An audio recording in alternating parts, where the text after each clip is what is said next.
In today's class, we are going to study about the chapter Vijayanagara Empire. As we have already completed this chapter, this is a quick summary of the chapter. Okay. First, we have to understand where did we get the sources of this chapter. Source of information comes from oral tradition and epigraphic evidences. Second one is archaeological finds from the ruins of Hampi. Third is accounts of foreign travelers like Domingo Pius, Ferino Nunes, and Abdul Razzaq, and some others. Next point is source of information is literature in various sources which we found in Telugu, Kannada, and Sanskrit. So these are the sources of information which are very important thing. Next is foundation and the rulers. So as we know, this establishment of the empire was started in 1336 by two brothers Harihara and Bukka. So we can say that the establishment of the empire in the 14th century by the two brothers Harihara and Bukka. As we know, Harihara he ruled from 1336 to 1356, and Bukka he ruled from 1356 to later on. Under this empire, there were four major dynasties that ruled the empire. One was Sangama, Suluva, Tuluva, and Aravedu. And the rulers of these dynasties were very important. And one of the important ruler of that dynasty is Krishnadev Raya. He belongs to the Tuluva dynasty, which is often considered the peak of the empire's power and cultural prosperity. Next thing we have to understand the political and economical aspect.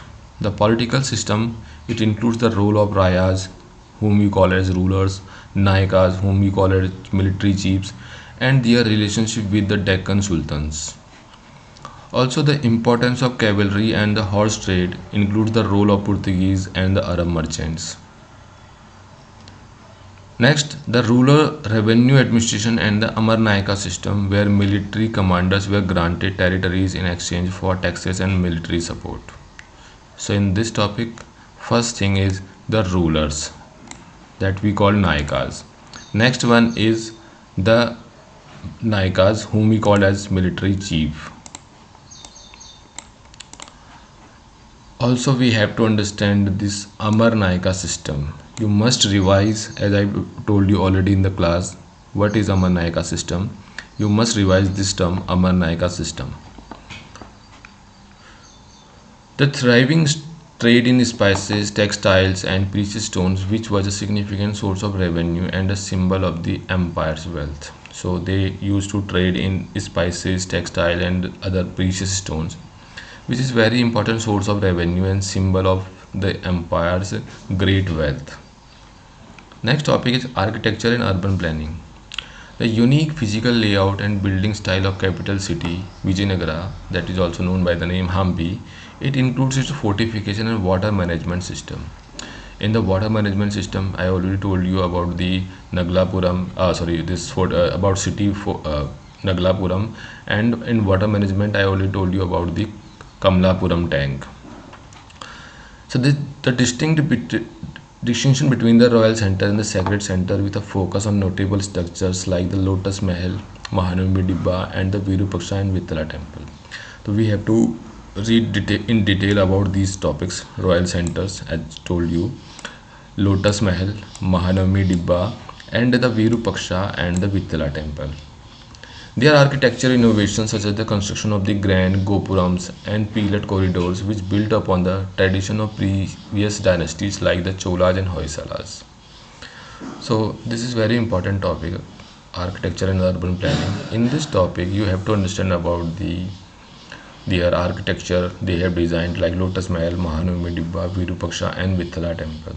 Under these temples, we have to also understand their construction methods, in which they have built a grand gopurams and pillared corridors. So this is the important topic for the in perspective from the architecture and urban planning. Next is social and cultural life.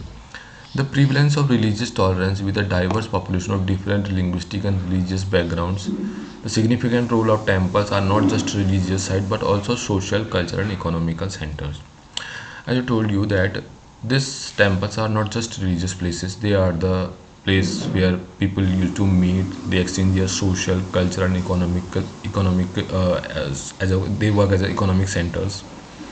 Important rituals and festivals such as Mahanavami festival, which served as a display of king's power and prestige.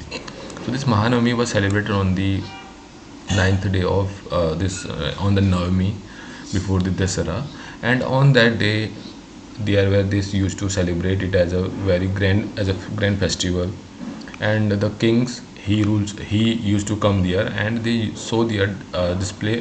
They have to show their power and the prestige. So, as we have seen, this topic is not very lengthy, but you have to understand we have to keep in mind the sources of information of this empire, foundation and rulers, political and economic aspects. Then we have to move towards architecture and urban planning. In architecture and urban planning, we have to understand about the Lotus Mahal, Mahanami Dibba, Virupaksha, and Vithla temple.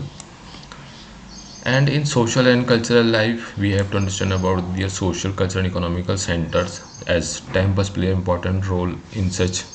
So this is all about this chapter.